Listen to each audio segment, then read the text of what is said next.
Welcome back to Everything HR Culinary Conversations. Today we are welcoming Jason Kennedy, the Executive Director and Head Chef for Infinite Wonder Productions. The goal of the Culinary Conversations is to speak with leaders in the restaurant world to discuss the hardships and successes they've overcome in growing their restaurants, or in this case, business in general. Infinite Wonder Production offers a variety of immersive experiences. Their events showcase talented performers, art installations, captivating visuals, high-quality sound, and transcending elements to create a one-of-a-kind immersive production. They are a newer company with 6 employees right now during the off-season. Jason, how are you today? I'm doing great. Long day at school/work. For sure. So just tell everyone a little bit about yourself. We'd love to jump right in. Yeah. My name is Jason Kennedy. I am a 7th grade teacher. I used to teach elementary school, mostly kindergarten, a little bit of 2nd grade, and then some 4th grade. And I made the switch over to 7th grade, and I found the behaviors are not that much different. There's just a little less poop. Gotcha. All right. And then I've also been a theater kid. My entire life. I still to this day do a little bit of freelance costume design for the Schmet High School for my former theater professor. I've done costume design since I was about 15. And that led to me meeting my best friend. And now we run a company together, Infinite Wonder Productions. She started it in February of 2022. And we really took off at the end of last year whenever we started doing our own immersive events. She sets up everything. And then we work on some different finance pieces together, and I build out our scripts for our shows. So she announces her vision, and then we put it all into action and see what we get. And we usually end up with some pretty great things. We did Emerald City cocktail experience at the tail end of last year, and at the start of this year, we did the Circus of Dreams immersive experience. Both were super fun, super interesting. I got to build some menus out of that. It was the first time I got to actually build menus, but my background was in restaurants growing up through high school and college. I worked at Denny's for forever, and I was a general manager, and I helped support their Tennessee market down there for a little while before I gave up everything and became a teacher. That's a big jump. So what kind of made you want to do that jump initially from the restaurant industry to being a teacher? My life had been all Denny's at that point. Like, even though I was in college, I was still working so much. I was working 40 to 70 hours a week, going in whenever I could, filling in shifts whenever I could. And then even during college, I worked in the theater at my school. And then I had an internship as a radio talk show host. And then I had a job, and then I had my job at Denny. So I was it was always a part of my life. So I never really got to have an identity outside of being this manager. And I was the youngest general manager they had in the company. So I was really obsessed with that. Now that was my full identity. And then I ran into a situation where some of the leaders were disagreeing about how certain situations were handled. And then when it came down to me, I just didn't feel the respect that I felt that I deserved after all the things that I had accomplished for them. Because I had quite a great track record in the restaurant industry, being number 1 in sales growth and retention and sales retention. And I specialized in turning around stores. So I would always go to a unit that wasn't performing very well, and then I would flip it around. And that was everybody called me Awesome J. That was always my name. And that's what I did. I brought awesome work to everywhere I was. And then just at that moment, I didn't feel valued. And I really thought to myself, well, who am I outside of this? What is my value? And it had nothing to do with the restaurant industry. So I made a hasty exit, packed up my hotel room with my with my now ex-husband. And then we drove back to St. Louis. I had to call my mom first. And I'm like, Mom, this is what's going on. I'm like, and I just really want to come home. And she said, well, just come home then, Jason. And I'm like, well, you know what? You're right. There's nothing stopping me from just coming home. And so I jumped in my car, moved back here. I did become a waiter for about 9 months while I was figuring out what I wanted to do. And then I interviewed for a teacher's assistant's position that I knew would not make me much money, but would let me get my foot in the door. And I ended up becoming a teacher a little bit faster than I was expecting. So I got to have a lot of great things come out of it. It's always obstacles that get in the way, but one of the biggest things is that like self-reflection of like, who am I? You know, everyone always thinks like you are your career, or just because you've done something for such a long time, like that's who you are. But that's not really the case.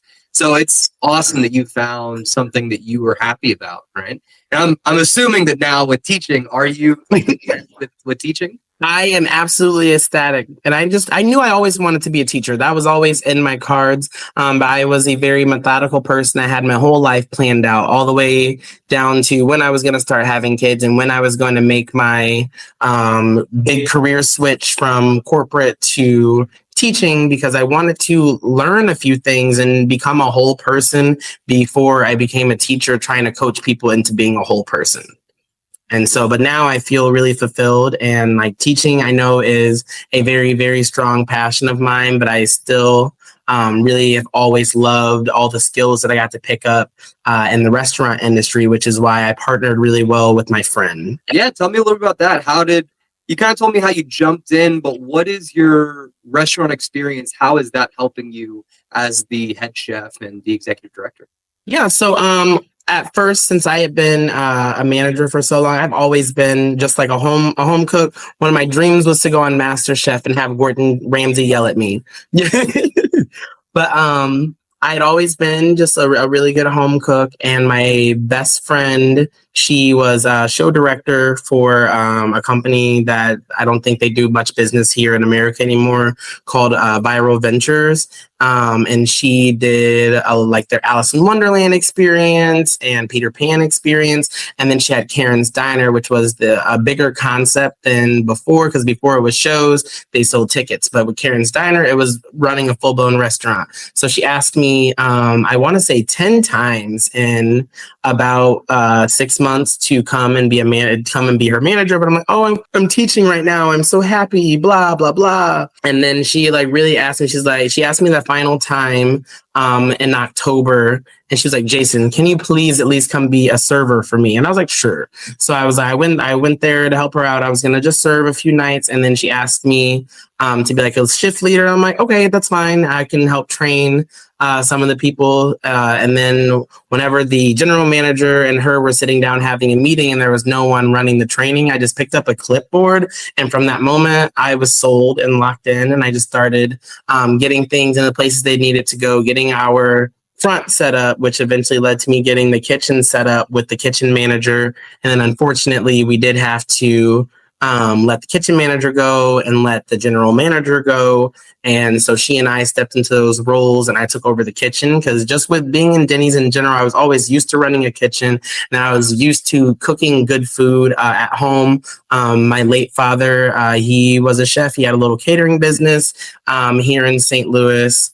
And so I always cooked with him. And so once I started running the kitchen, I was like, wow, you know what? We really could do this. And then after we ended Karen's Diner, we took a little bit of time, because if are you familiar with Karen's Diner? A little bit. I did a little bit of research, but I'm sure a lot of people on the podcast might not know. Yeah, so Karen's Diner is a concept that comes from, I want to say it originated in Australia. It's where the waitresses and the whole staff are mean to the customers. That's the whole concept. The whole concept is great food, shitty service.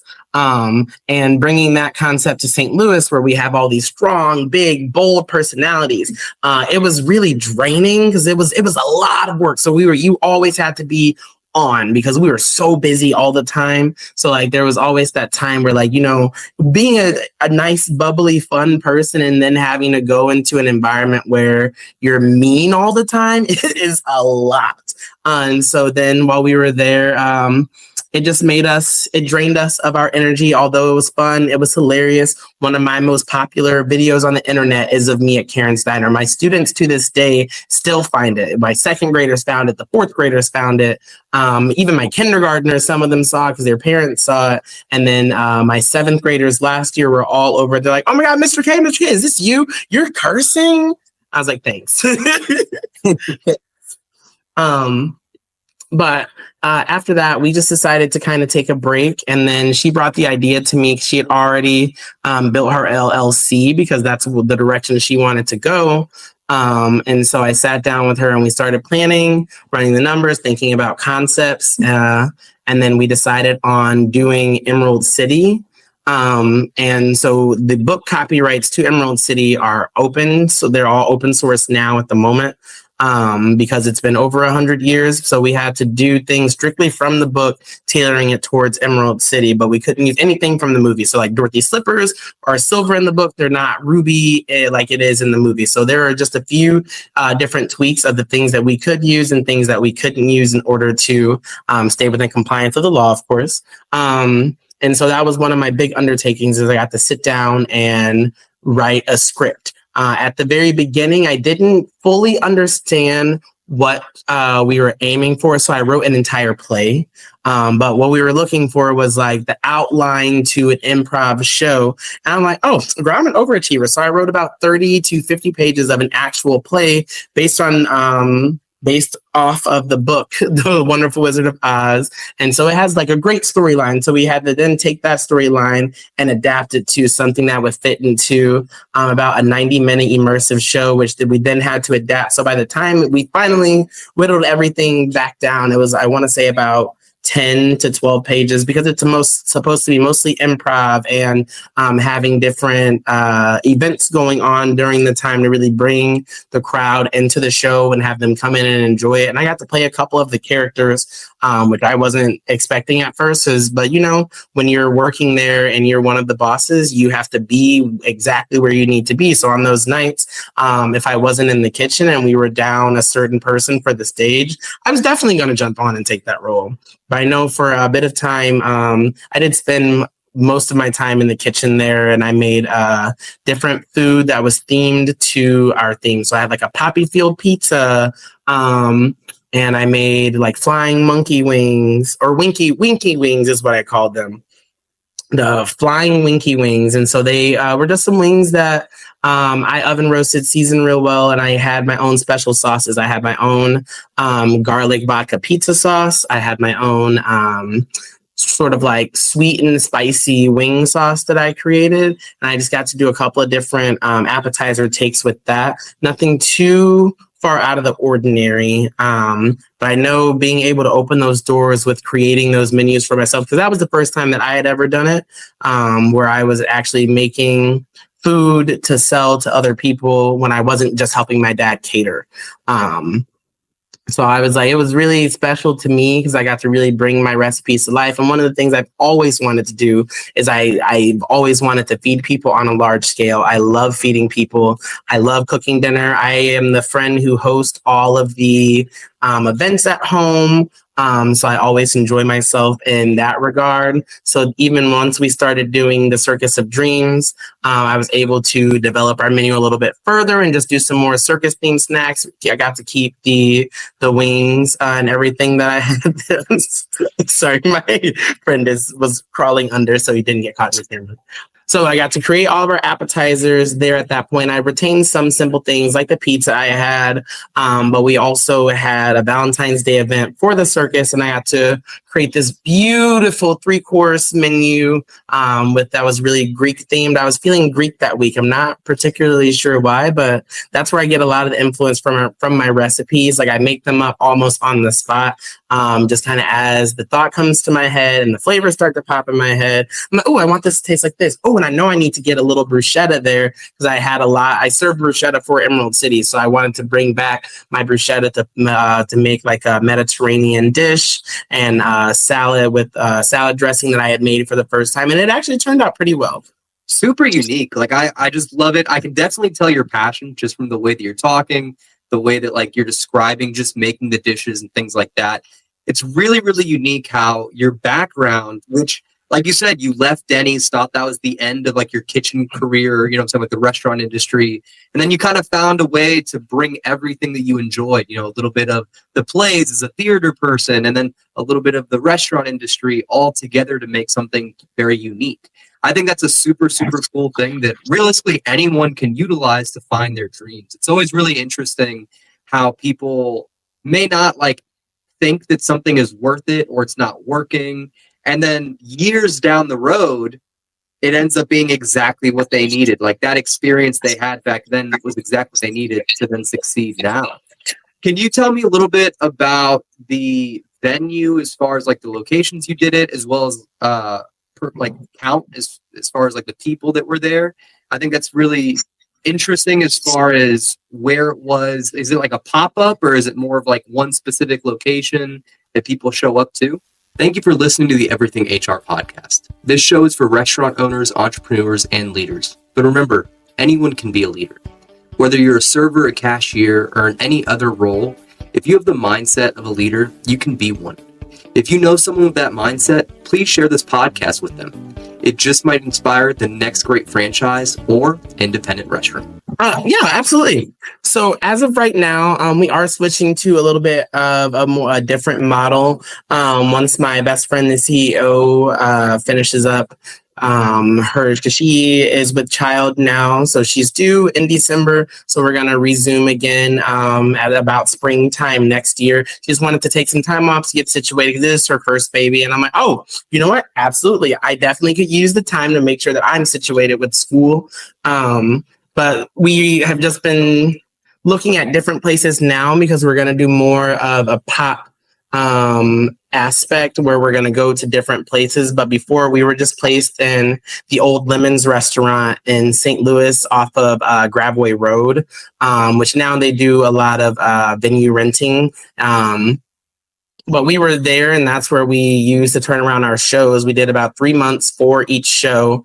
And it definitely brought a niche crowd of people who were just really interested in either the topic of the show that we were doing, or there were a lot of people who were interested in pop-ups. So they just really wanted to come because it was their first pop-up, and we got to give a lot of people their first pop-up experience. And we really got to set the bar and set the tone for pop-ups in St. Louis, because a lot of people were letting us know about other ones that they've been to and how they just kind of didn't have our aspect, because what we were aiming for was not just to have an immersive show where the people are bringing everyone on stage and they're playing different games. We wanted the venue itself to be immersive. So everything in the venue could be touched, could be seen, could take pictures with, you could interact with, not just the characters, not just the people on stage, but everything in the venue. There was always something else that you could do if you walked around and toured and gotten to take a couple of pictures of everything. Like, just for instance, for Emerald City, we sent them on a scavenger hunt to find the different pieces of the wizard's elixir that they needed to mix in order to get the magic going. And that was like their first cocktail that came with it. And then in Circus of Dreams, we had something similar where we had a tarot reader doing some crystal ball and fortune telling over at one of the tables. And a lot of the talent that we attracted for both, we had a lot of St. Louis's actors, which was really nice to see, because I know St. Louis has a very diverse talent pool. So it was nice to see all the people who came out to audition, because we had some first-time actors, some professional actors, some people who were really strong at improv, and some people who were great at acting, but improv maybe wasn't their thing. But we still brought them on because it was just such great talent to have. So we aimed to really keep about 10 people on staff, 4 per each show, and then they would rotate out through the entire season. They would just go and be able to request shifts, and we put together different casts. So every time you came to see the show was completely different from what you were looking for. And then when we did Circus of Dreams, we had a lot of St. Louis's pole performers, fire spinners, hoopers. We had a few people who auditioned who were trapeze artists, one person who had stilts, and we wanted the stilts so bad, but the ceilings were not tall enough for someone with stilts at all. She probably had, I want to say, close to 10 feet stilts, and they were like 10 feet ceilings. That's awesome. And then, so for the recruiting aspect, who did the recruiting and what was that like? Did you post it on a job board? Did you reach out through social media? What was kind of the way? Because that's a very unique kind of niche that you're trying to reach out to. Actors, people with very specific skills. So what was that? Well, she and I have both been involved in the St. Louis theater community for a long time, as well as the Illinois theater community. And we still have really good relationships with our former theater professors, some of which we still see to this day.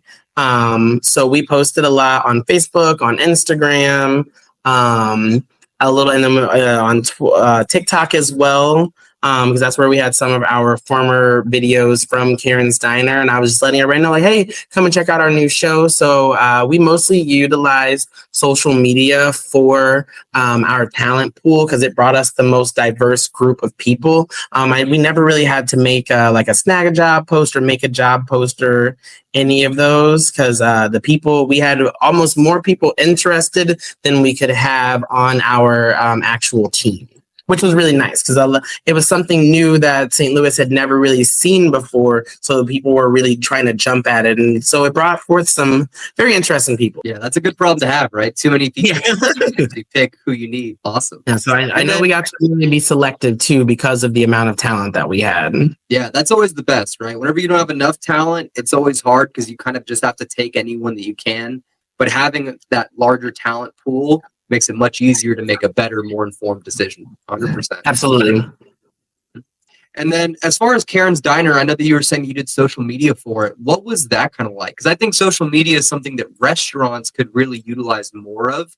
They can include it in their own marketing, their own like kind of system. So can you walk me through a little bit of what you guys did? Yeah. So honestly, Karen's Diner social media was like my therapy. At the time I was doing Karen's Diner, I was an elementary school teacher, so I was bubbly and bright and happy all day. And then when I got off work, I'm like, all right, now to blow that steam off after Johnny punched me in the eye and Susie bit my ankle while I was trying to teach them 2 + 2. Then I have these people messaging and like very much with the social media, we had to keep up with the same theme. So for that social media for Karen's Diner, we would use some of the Karen's branded materials that they had for their company because Karen's Diner was under a different company from us at the time. So we use a lot of their branding, but then the words were typically, I wrote a lot of the social media because that is part of my background as well. But my degree is in social media management. And so I just we were responding to a lot of people to essentially like make jokes or like, oh, look at these bastards here. Oh, you think this is a child-friendly place? And there would be a kid on stage with their middle fingers up. It was all just super vulgar. So a lot of the social media for it was vulgar as well and vulgar in its responses to things. But it was an interesting mix because people were reaching out with legitimate questions. And you, as someone trying to get people into the business, yes, I'm being mean to be mean to you, but also I'm going to make sure you make a reservation because I want you to come in and spend your money with me. So when people are like, well, how the hell do I eat here? Because they love to be Karens as well. And I was like, well, if you would just read, you idiots. We always knew the St. Louis public system, the public schooling system failed you all, but here's a link so that way you can go ahead and sign up and hopefully we don't see you soon. So yeah, I mean, that's awesome though. Like that's a super great marketing tool because it's something that makes you unique, right? It makes you different. And that alone draws attention. So that's an awesome way to utilize what you currently had to push something else out. And then as far as the pop-up diner in Karen's, what was the time frame? Like, were you guys up for a week? Was it one night? So typically, we aim for about 3 months. 3 months is a sweet spot because then after about that time, like the fad of it starts to run out, the novelty of it starts to run out. But Karen's was open from November 19th until February 22nd. So about almost 5 months, close to 6. And yeah, that was way more time than St. Louis needed Karen's Diner. I know the owner had originally pitched it and created the media to say that it was going to be a permanent staple. But while we were there, we were doing the research. We're like, yeah, this is not something that is sustainable outside of travel time. So if you are popping up, you want to pop up at a time where you have a lot of traffic throughout the city. So like going that November to January, that is a beautiful time to be a pop-up. To bring people in for the holidays. You have people's families traveling all over the place. People are coming into St. Louis. And then at the time, people have more free time to take a trip over to see you if they can't get to any of the other Karen's diners. But then after that, it starts to kind of die down. But the restaurant industry as a whole has a hard time with January through March. And so, but even during those times, we were still getting a lot of people who were really, really, really interested. But the deeper we got into February, like the less it got. And it probably would have popped again really well in the summer, but we were done. Gotcha. It's a hard. Oh, sorry. No, we're no problem. But you're saying it's hard what? Oh, when you have a heart like we do, it's a hard concept to keep up. I mean, like even I know we were all just playing roles at that time, but it still stunk a little bit because we were really interested in kind of that whimsy, the happiness. We're both like manic pixie dream girls, if you will. So we love to have that joy. And even though we had a lot of jokes and it was a lot of fun, just having that every day is just not something that we were really looking forward to. I gotcha. Yeah, that definitely seems like it's something that can weigh you down after a little bit too long. Yeah. I went to something similar down in Texas. I can't remember what it was now, but it was a long time ago. It was back when I was doing training with the Navy. And that was basically the thing. Like, it was actually a permanent location, a restaurant, and it was the same concept of them just being like super aggressive, very rude. And it was all just like in jokes and fun. And I had a very good time as far as when I went. Do you guys have any plans for reopening Karen's or anything like that? And also, aside for that, no problem.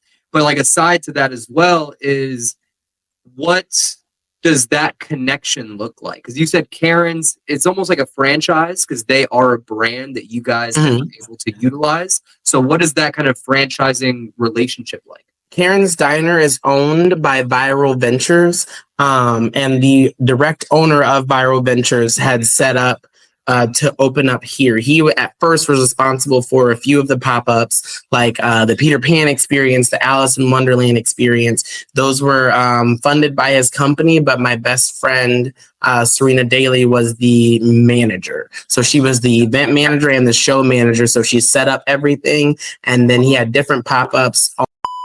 Okay, there we go. And so she actually managed his shows here in the USA. And so she would travel around between here and Canada and help them also start their shows and get their shows running off the ground. He actually owns Karen's Diner, and we were doing that for him here.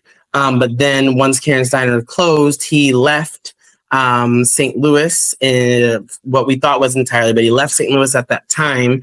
And then we rolled out our shows in St. Louis after that. So that's like, she had always been putting the shows together. So it was more of a thought of like, well, if I've been doing this for years, why am I not doing this for myself? But as far as another Karen's Diner goes, that is all 100% his business that we don't really crisscross on. But Infinite Wonder Productions, we focus on more whimsy and creativity and bringing a lot more joy, fun, colors. So we may not ever do something akin to Karen's Diner here, but we will definitely do things that are interesting and thought-provoking, but nothing of that similar model. I hope you're enjoying the show. I just want to take a moment to tell you about my new school community. It's only $10 a month right now. It includes exclusive training I've created, a network of business leaders, and Q&A sessions where I answer your HR and business questions. I also break down key insights from the leaders I speak with here on the podcast. The value will always outweigh the price, but it won't stay $10 for long. Lock in your price now and join us for just $10. Hope to see you there. And then, so for your future events, I know you said, there's going to be a lull, kind of a break.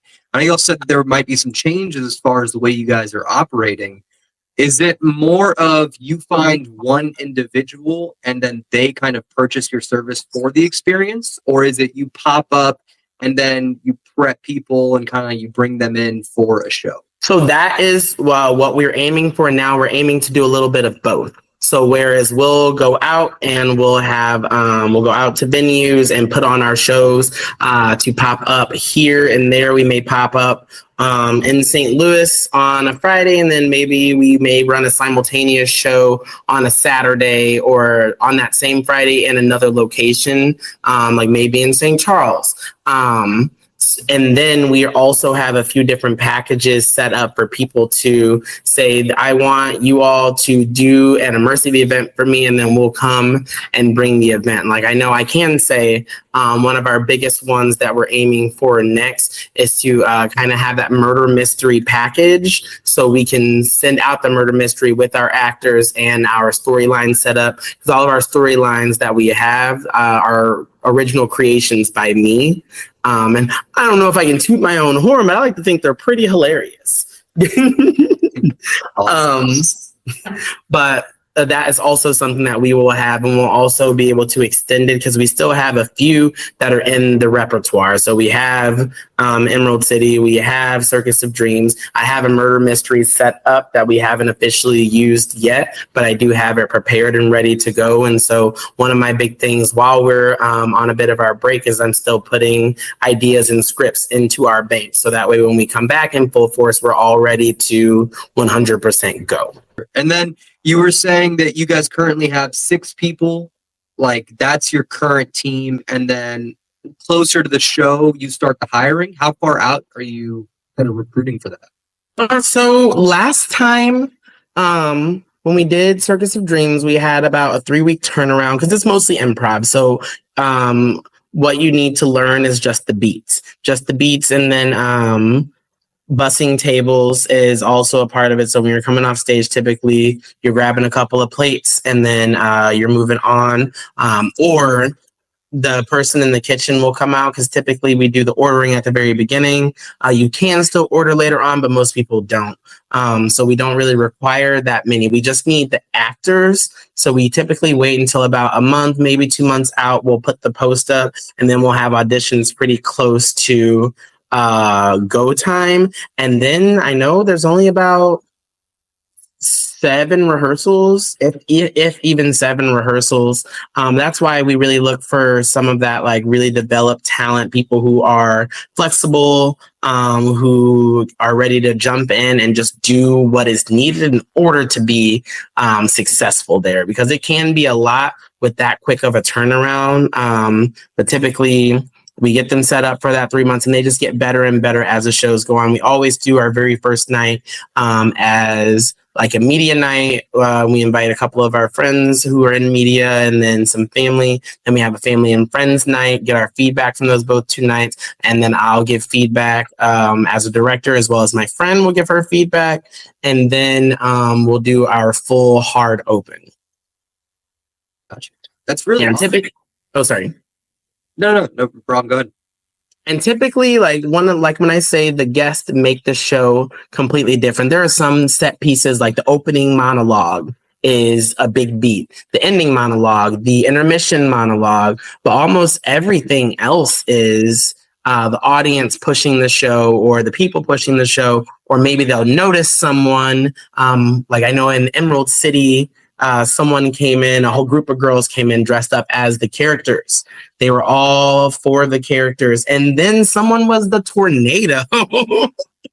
And so with her being the tornado, we wanted to utilize her in the show as being part of what gets Dorothy home. Yeah, and so it was so whatever was there are things that we're picking up to use to help to enhance the show, despite the fact that like we have some set beats that are just set to keep it moving throughout that 90 minutes. And then for the food, what is like the food cost? How does that, is it similar to how a restaurant would run, or are you kind of like, it's a very set location for a very limited time, so the cost doesn't necessarily, like, it's not as big of a problem because you're not going to have stuff expire? Mhm.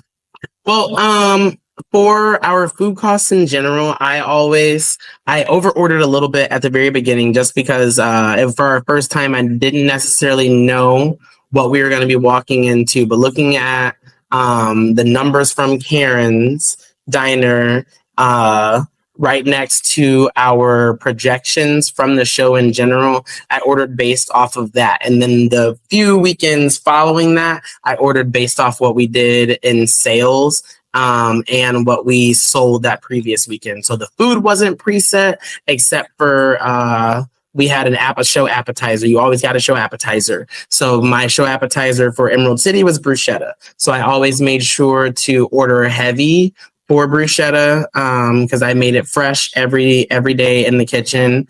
That was always my first prep task. Come in, slice tomatoes, create my bruschetta. So then after that, when I looked at our other food items and what we needed to order, I just compared it to our sales from the tickets that we had sold. So like because we had our ticket, almost all tickets were sold in advance, or some people could buy tickets. So on nights or weekends where we had like a really full show, I would order a little bit more food based on that because we could only hold with the way that we set up Emerald City, we could only comfortably seat about 50 to 60 people at a time. So I knew I would at most be cooking 60 plates.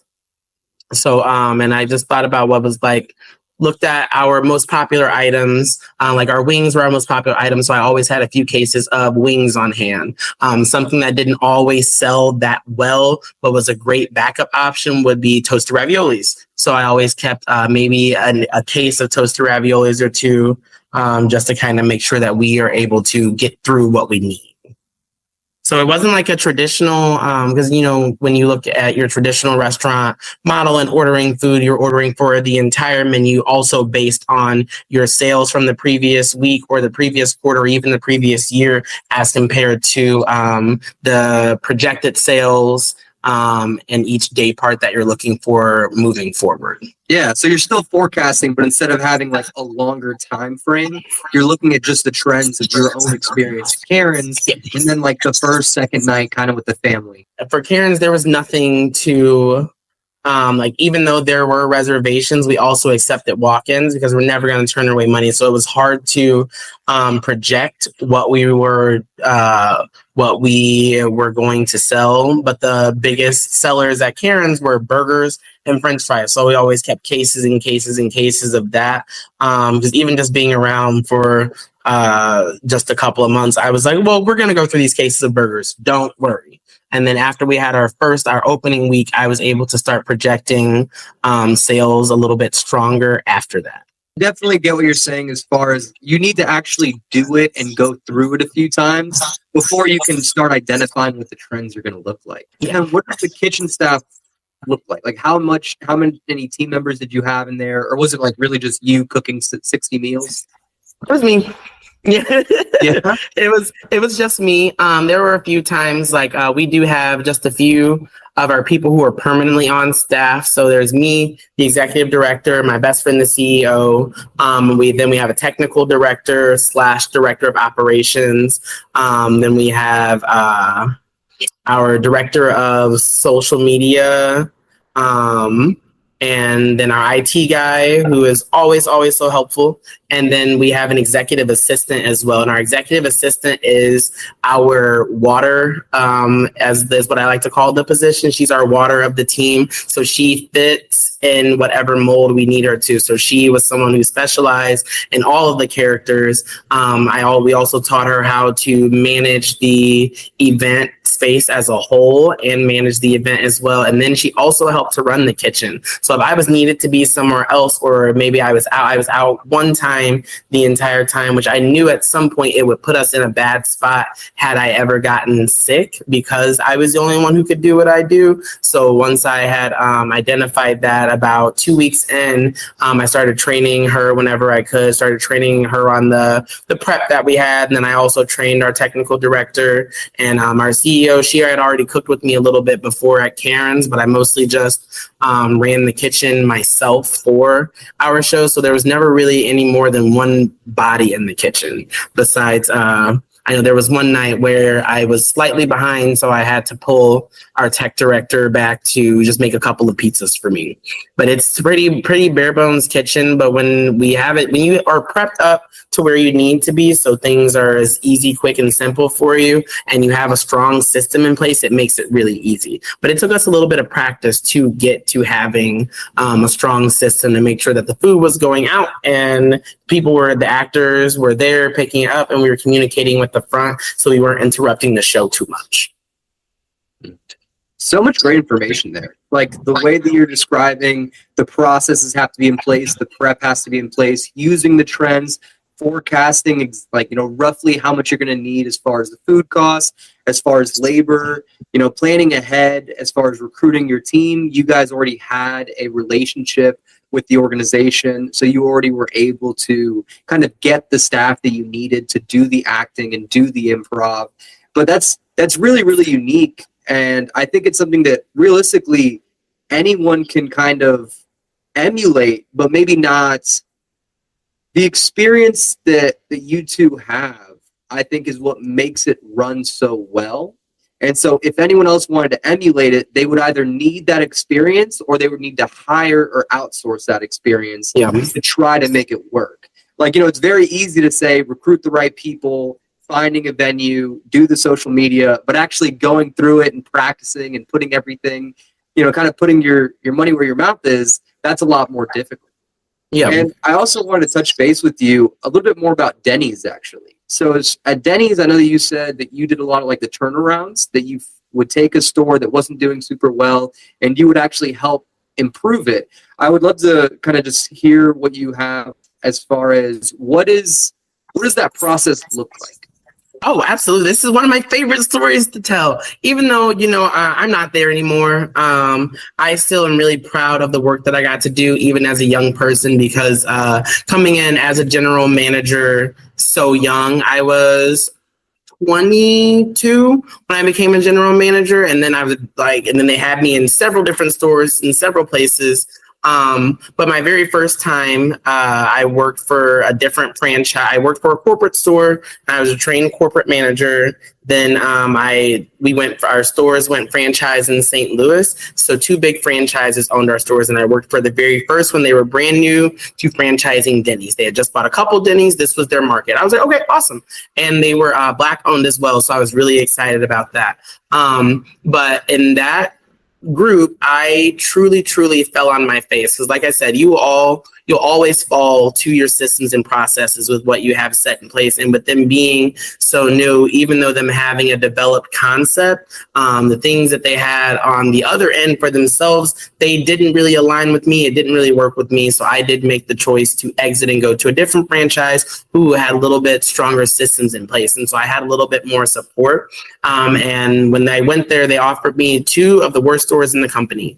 One of them was number 103 out of 129, and the other one was 129 out of 129.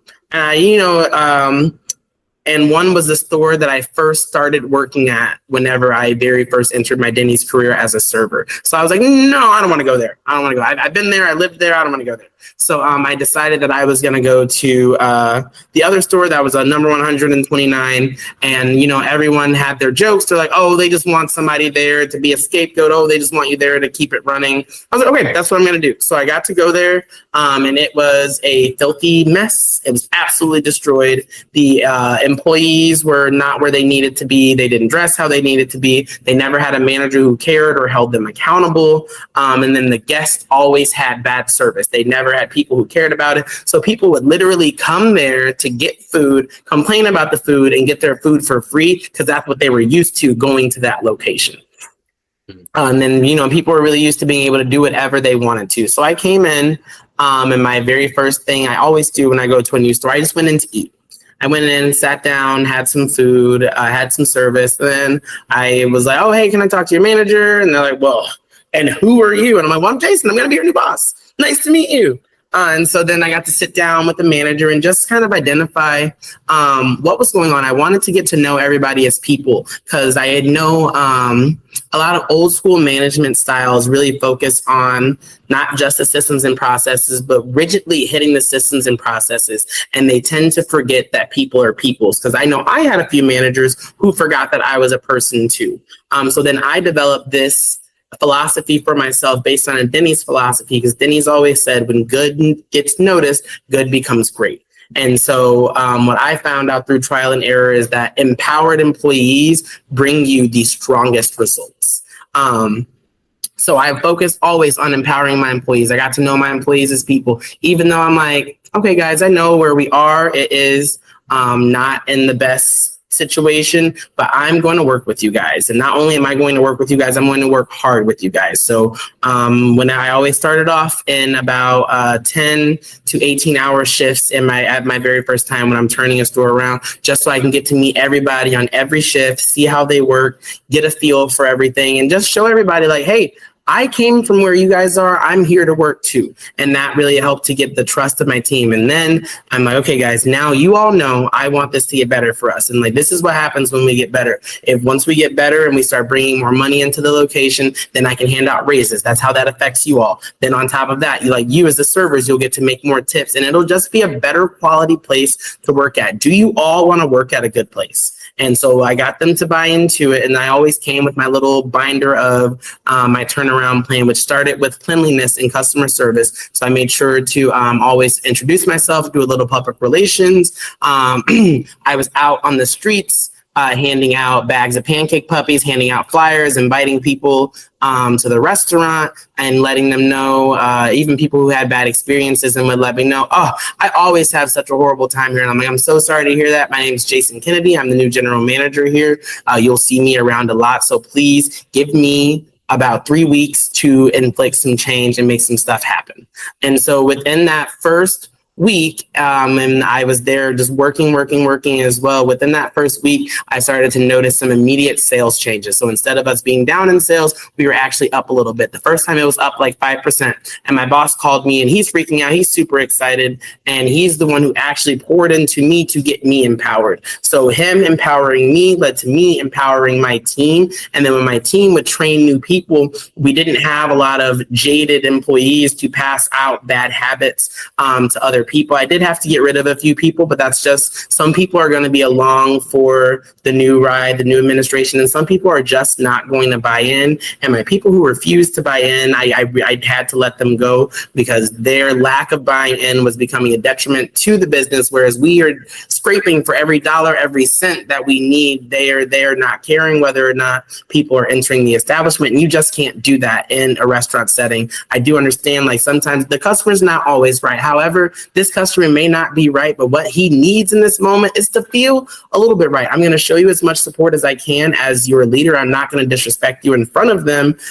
We can talk about whatever we need to talk about later because you will always be here. They may come back again. They may never come back again. And with the Denny's model, about 70% of their revenue comes from repeat guests. I knew that I had to have repeat guests, and that's what we were lacking there was repeat guests. So after about 3 to 5 weeks of working that hard, slaving away really, and just kind of getting everybody on board, getting everybody excited about what is to come, we started to see sales increases consistently each day, 5%, the next day, then the next week, 20%.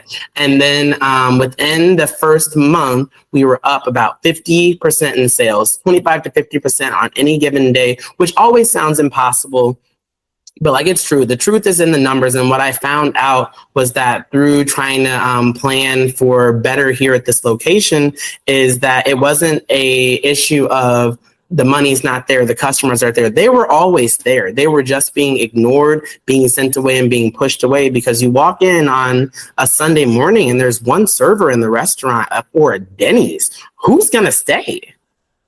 That's one server. That means you have extremely long service. That means like, yeah, that server gets to walk out of here with $400, but that server's tired. That server wants to quit. And that was something that she had expressed to me. She's like, I'm here because there's nobody else. And like, I make a lot of money right now, but she's like, Jason, I'm tired. I'm like, okay, I got you. So then that same day, I split a section with her. I'm like, you take that half of the restaurant, I'll take this half of the restaurant, and I will train the people that I have coming in here to be assisted by us. I'll train them. So that way you can focus 100% on yourself and know that not only am I here to support you, but I'm building you strong support. And they're being trained directly by the general manager. So I had to train cooks, I had to train managers, I had to train hostesses, dishwashers, and servers, just so that my employees who are already there could not have the additional stress of training people, but they just got to focus on work. And then eventually they were able to become certified trainers and train people later on. But I took the brunt of that work on myself because I'm like, I really want you guys to see me work and understand that I'm here to work and make this better for you. Like, this isn't just my job. Like right now, this is my career. And I'm like, when I'm going to touch it, it's going to become awesome, because I don't have Awesome J on my name tag for nothing. Like, it's not just, it started off as a joke because people made fun of me talking, like they used to call me super server. They're like, wow, you're just such a super server, right? Because I was, and I was really proud of that. And they all laughed at that. So one day I made a name tag that said Awesome J. And that has been my name for forever through everything that I've done. Even still, at the time, the president of the president of WKS at the time would still call me Awesome J, or where he was like, oh yeah, you just need to add a little J sauce to that, because they couldn't believe what they were seeing in the computers, because the numbers don't lie. So when you have a unit that is budgeted to go $120,000 into the negative, but after I'm there for a month, that budget is then flipped, and and like with the trend that I had, it shows that we're going to break even for that year when it was already budgeted to go in the hole because of the fixed cost that it already had, and the fact that it had not made money in years. And now you see that it is eligible to make money. And even in a quarter, I actually turned a profit, which is something that they had never seen in that unit in so long. But it was at one point in time, it was a top performing unit, and then it was at the bottom. So I was able to do that with that unit and then have us sit at number one for the company in terms of sales growth over time, and in terms of like general check average, which are just some of the different metrics that we were using to help drive different things there. I sat at number one for almost a full 4 months, I want to say. Even through COVID, we sat at number one for sales growth with what we were doing over the previous year and previous quarters. That's awesome. It's just so much. And it's all, the thing that I like about it is it's all tactical stuff. Like, it's not like, oh, I showed up and it magically got better. Like, no, like, you cared about the training. You cared about the team. You showed that you were willing to work. You know, like, you put in the time, the effort, you put in the structure. Like, all of that is needed. That's actually one of the big things that we talk about here. And one of the things that we do with Omni HR, which is our company, is we offer that support for restaurants. And it's something that, it's like that. It's a switch, like 1 week, 1 month. If you truly have people that actually care, you hold them accountable, you teach them the right way to do it, and you make sure they do it that way every time. Like, that's what it takes to win. And it's really, really hard, especially in the beginning, because like you said, it's 10, 12-hour days because you have to do everything. And one of the things that we do with Omni HR is we try to take away a little bit from the owners or from the general managers, because we will do the recruiting. We can offer some of the training. We can help you write your SOPs. So it's really, really unique that all the stuff that you're talking about, it's really creating a culture in your organization. It's developing something that is very actionable. It's not like, oh, I wish this would happen. No, like, I'm going to do X, Y, and Z, and then I know that this is going to be the outcome from the work that I put in. But it's so hard to see that, especially in the beginning. You know, like you said, they're shocked by the numbers, but realistically, anyone can do it. It's just, are you going to do it? Or are you going to sit and complain about how hard this is and then not actually put in the effort to make those changes? It's really, really great. So if there was one thing that you would tell a restaurant owner, entrepreneur that, you know, might be struggling right now, or trying to start their own restaurant, what would be kind of your advice for them? You are not just getting through today. You need to set yourself up to get through tomorrow and the day after that, and then next week, and then next month. So when you think about something where you have an employee who maybe does something wrong, or something that you don't like. And one of the first things that people want to do, especially when you have low level employees, I don't even want to say that. I hate the way that sounds, especially when you have like restaurant level employees. The first thing that they want to do as leaders is jump to getting rid of them.